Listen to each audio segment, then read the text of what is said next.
পুরস্কার তুলে দিবেন জনাব মোহাম্মদ নুরুল হক মিয়াজি সাহেব। জনাব মোহাম্মদ নুরুল হক মিয়াজি সাহেব। প্রথম শ্রেণীতে দ্বিতীয় স্থান অর্জন করেছে মোসাম্মদ ওজিহা আক্তার। মোসাম্মদ ওজিহা আক্তার। পুরস্কার তুলে দিলেন জনাব মোহাম্মদ ফজলুল হক বিয়া সাহেব। তৃতীয় স্থান মোসাম্মদ মরিয়ম আক্তার। মোসাম্মদ মরিয়ম আক্তার।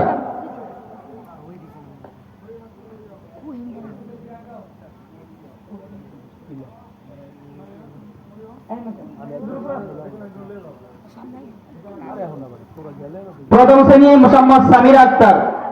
মোসাম্মদ সামির আক্তার।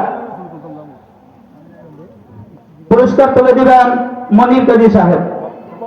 দ্বিতীয় মোসাম্মদ মরিয়ম আক্তার। পুরস্কার তুলে দিবেন জনাব হাফেজ মাহবুবুল হক সাহেব। জনাব হাফেজ মাহবুবুল হক সাহেব। তৃতীয় স্থান মোহাম্মদ হাবিবা। মোসাম্মদ হাবিব আক্তার।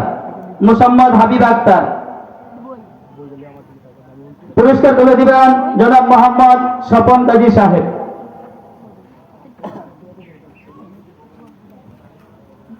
দ্বিতীয় শ্রেণীতে প্রথম স্থান অর্জন করেছে মোহাম্মদ জিহাদ। মোহাম্মদ জিহাদ। দ্বিতীয় স্থান মোসাম্মদ উম্মে কুলসুম। তৃতীয় স্থান মোসাম্মদ মাইমুনা আক্তার। তৃতীয় শ্রেণীতে প্রথম স্থান অর্জন করেছে মোসাম্মদ মনিকা আক্তার। দ্বিতীয় স্থান অর্জন করেছে মোসাম্মদ খাজিদাতুল কুবরা। তৃতীয় স্থান অর্জন করেছে মোসাম্মদ সুমাইয়া আক্তার। হিফজখানায় আমাদের কয়েকটা গ্রুপ আছে। হিফজখানা নাজেরা আছে এবং 10 পারা 20 পারা 30 পারা গ্রুপে আছে। নাজেরা বিভাগে প্রথম স্থান অর্জন করেছে মোহাম্মদ আবু সাঈদ। দ্বিতীয় স্থান মোহাম্মদ মাহিম। তৃতীয় স্থান মোহাম্মদ আতিক।